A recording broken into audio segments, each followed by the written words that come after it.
Praise the lord. మన ప్రభును మన రక్షకుడైన యేసుక్రీస్తు వారి ఉన్నతమైన నామంలో మీ అందరికీ మా హృదయపూర్వక వందనములు.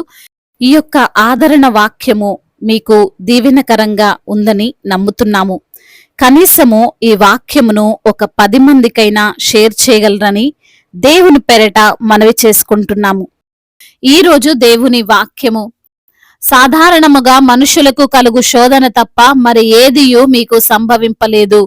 No temptation has overtaken you accept what is common to mankind. 1 Corinthians chapter 10 verse 13. ఈ రోజు కొరకు దేవాతి దేవుడు మనకు ఏర్పరచిన వాక్య భాగమును బట్టి ధ్యానించుకుందాము. ప్రియమైన సహోదరి సహోదరులారా, నిజమైన దేవుణ్ణి నమ్ముకున్న వారముగా ఉన్న మనకే ఎక్కువ శోధనలు వస్తున్నాయి, దేవుణ్ణి విశ్వసించాం కాబట్టి మనకే బాధలు ఎక్కువ అవుతున్నాయని కొందరు అనుకుంటూ ఉంటారు. అయితే దేవుడు ఈ యొక్క లేఖనము ద్వారా సెలవిస్తున్నాడు, మనుషులకు కలిగిన శోధన కంటే ఎక్కువైనదేది మనకు ఆయన ఇవ్వలేదు అని. అనేకులు అనుకున్న విధంగా మన దేవుడు శిక్షించువాడు కాదు, ఆయన రక్షించువాడే. మన శోధనల నుండి తప్పించుటకే కదా ఆయన మన కొరకు శిలువయాగమయ్యాడు.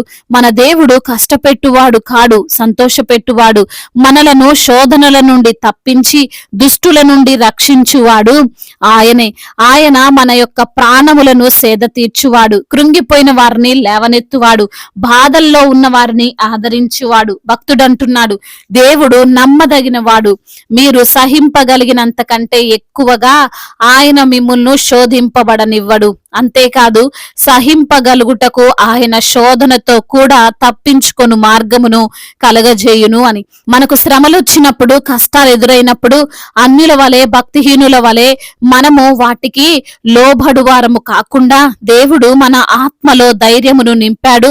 వాటిని ఎదురించుటకు, వాటి నుండి తప్పించుకున్నటకు దేవుడే మనకు సరైనటువంటి మార్గమును చూపుతాడు. మనము విడవబడిన వారము కాదు, తరమబడుతున్నను దిక్కులేని వారము కాదు, మనము ఒంటరి వారము కాదు, మనము అనాథలము కాదు. మనకు మన దేవుడున్నాడు. ఆయన రక్షణ మనతో నిరంతరము ఉంటుంది. ఆయన కాపుదల మన చుట్టూ ఎప్పటికీ ఉంటుంది. ఆయన కృప ఎన్నటికి మనల్ని విడిచిపోదు. మరి కొందరు విశ్వాసులకు భయంకరమైన శ్రమలు ఎందుకు వస్తాయి, భరించలేనంత కష్టాల్లో వారు ఎందుకు చిక్కుకుంటున్నారంటే అవి వారికి వారుగా కొని తెచ్చుకున్నవి అని మనం గ్రహించాలి. అట్టి వారు వారి యొక్క స్వకీయమైన దురాశల చేత మరులు కొల్పబడి తమకు తామే హాని చేసుకుంటున్నారు. ధనవంతులగుటకు ఆపేక్షించువారు శోధనలోను, ఉరిలోను, అవివేక యుక్తములో, హానికరమైన అనేక దురాశలలోను పడుదురు. అట్టివి వారిని నష్టములోను, నాశనములోను ముంచివేయును అని. అందును బట్టి ప్రియమైన సహోదరి సహోదరులారా, మనకు భరించలేనంత శ్రమలు వస్తున్నాయంటే, భయంకరమైన బాధల్లో మనం ఉన్నాము అంటే అవి మనంతటా మనము చేసుకున్నందున, మన యొక్క దురాలోచన లేదా దుష్ట ప్రవర్తన వలన వచ్చినవి తప్పితే దేవుడు వాటిని మనకు కలగజేయలేదు. కాబట్టి మనం ఏ రోజు కూడా దేవుణ్ణి నిందించకూడదు. మన స్వయంకృత అపరాధమునకు ఆయన్ను పాలిభాగస్తునిగా చేయకూడదు. అయితే కొన్నిసార్లు మనము నీతిగా ఉన్నప్పటికీ, యథార్థతతో జీవిస్తున్నప్పటికీ, మన యొక్క ప్రమేయమేమీ లేనప్పటికీ అనేక శ్రమలు, ఓర్వలేనంత కష్టాలు మనం చూడాల్సి వస్తుంది. అలాంటప్పుడు మనము బాధపడవద్దు. భక్తుడు అంటున్నాడు, ప్రియులారా, మిమ్మును శోధించుటకు మీకు కలుగుతున్న అగ్ని వంటి మహాశ్రమను గూర్చి మీకేదో వింత సంభవించినట్లు ఆశ్చర్యపడకుడి.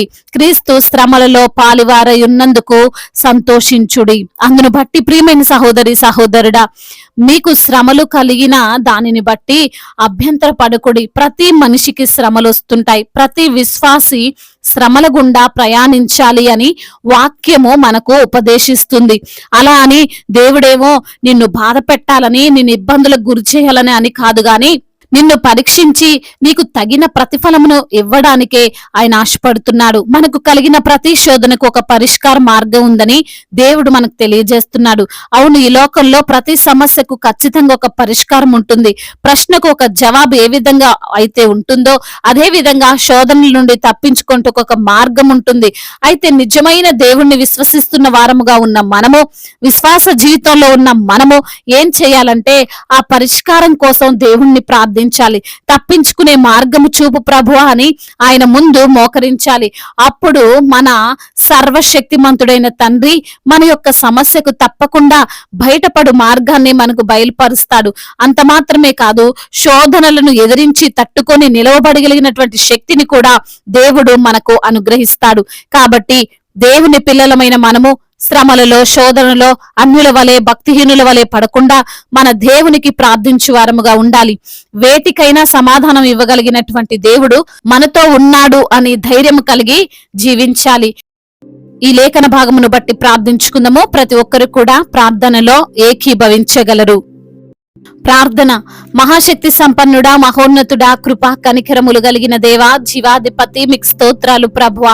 అవునయ్యా, ఈ రోజు నా లేఖనము ద్వారా మీరు మాతో మాట్లాడి మమ్మల్ని బలపరిచి, ధైర్యపరిచి, ఆదరించి, ప్రోత్సహించిన మీ అమూల్యమైనటువంటి మాటలను బట్టి మీకు స్తోత్రాలు.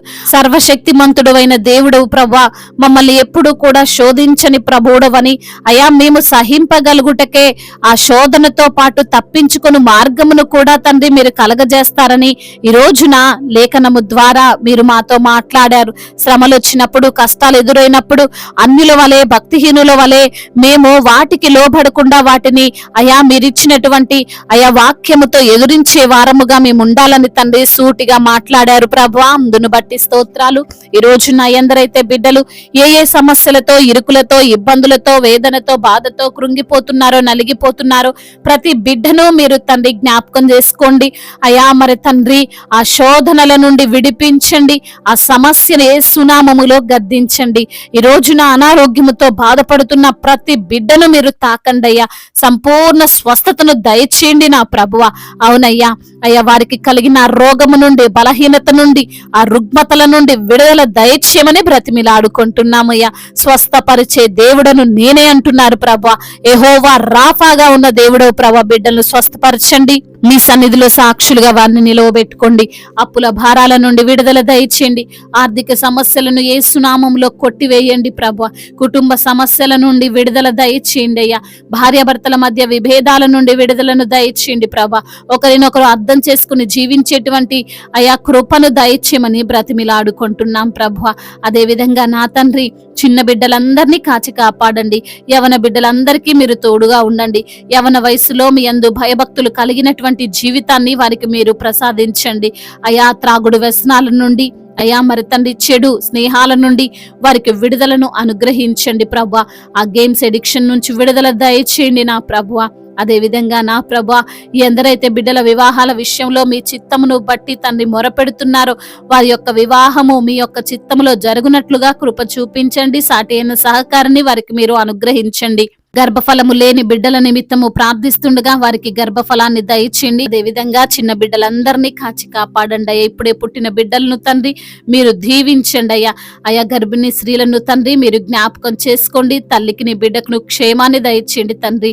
డెలివరీ సమయంలో కావలసిన శక్తిని, బలాన్ని, బ్లడ్ను మీరు సమకూర్చమని బ్రతిమిలాడుకుంటున్నామయ్యా.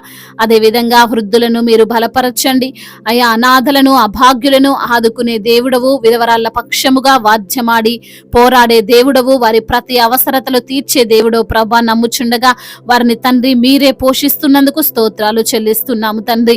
అదే విధంగా అధికారులందరికీ మీరు తోడుగా ఉండండి అయా. న్యాయముగా పాలించేటువంటి కృపను వారికి మీరు అనుగ్రహించండి తండ్రి. అదే విధంగా నా ప్రభువా, ఎందరైతే బిడ్డలు ఈ రోజున నా తండ్రి ప్రయాణాలలో ఉన్నారో వారి ప్రయాణం అంతటిని సుఖముగా, సౌఖ్యముగా, క్షేమకరముగా ఉండునట్లుగా కృప చూపించండి తండ్రి. చేతి పని చేసుకుంటున్నారో వారికి మీరు తోడుగా ఉండండి. నిశ్చయముగా వారి చేతుల కష్టార్జితాన్ని మీరు ఆశీర్వదించండి. బిజినెస్ చేసుకున్న వారిని దీవించండి. ఎటువంటి నష్టాలు వారికి కలగకుండా మీ యొక్క సహాయము దయచేయమని బ్రతిమిలాడుకుంటున్నాం ప్రభా. అదే విధంగా నా తండ్రి ఎందరైతే బిడ్డలు ప్రభా మరి తండ్రి ఇంకా తండ్రి రక్షణ లేక ఉన్నారో వారికి రక్షణను దయచేయండి తండ్రి. అదే విధంగా నా ప్రభువా, కోర్టు సమస్యలతో, ల్యాండ్ సమస్యలతో ఇబ్బందులు పడుతున్న బిడ్డలకు మీరే న్యాయమును జరిగించమని బ్రతిమిలాడుకుంటున్నాం.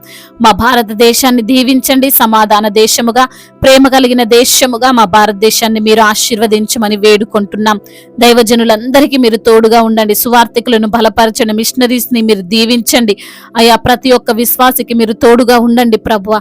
అదే విధంగా నా తండ్రి ఇతర దేశాల్లో ఉంటున్న ప్రతి బిడ్డకు మీరు తోడై ఉండమని, వారికి ఉన్నటువంటి కష్టాలు, నష్టాలు అన్నిటి నుంచి కూడా విడుదల విడుదల దయచేయమని తండ్రి, ఇంతవరకు చేసిన ప్రార్థన అంతటినీ మీ పాద సన్నిధిన చేర్చుకోమని మానాథుడు, సర్వశక్తిమంతుడు, సజీవుడు, బలవంతుడైన యేసుక్రీస్తు వారి ఉన్నతమైన నామంలో ఈ ప్రార్థనను అడిగి వేడుకొని పొందుకొని ఉన్నాము మా ప్రియ పరలోకపు తండ్రి. ఆమేన్. ఈ రోజు పెళ్లి రోజు మరియు పుట్టినరోజు జరుపుకున్న వారందరినీ దేవుడు దీవించి సకల మేలులతో, సకల ఆశీర్వాదములతో, కృపాక్షేమములతో, శాంతి సమాధానముతో, మెండైన దీవెనలతో దేవుడు మిమ్మల్ని నింపునుగాక. మీ యొక్క ప్రార్థన అవసరతలను మాకు తెలియజేయగలరు. మీ కొరకు మేము తప్పక ప్రార్థిస్తాం. మొదటిసారిగా మన యొక్క ఆదరణ వాక్యం చూస్తున్నట్లయితే తప్పకుండా సబ్స్క్రైబ్ చేసుకోగలరు. ఈ వాక్యం మీకు ఆశీర్వాదకరంగా ఉండినట్లయితే అనేకులకు కూడా ఈ వాక్యాన్ని పంపి మీరు కూడా దేవుని యొక్క రాజ్య సువార్తలో పాలిభాగస్తులు కావాలని దేవుని పేరిట మనవి చేసుకుంటున్నాను. May God bless you all. దేవుడు మిమ్మల్ని దీవించి బలపరిచి స్థిరపరచునుగాక.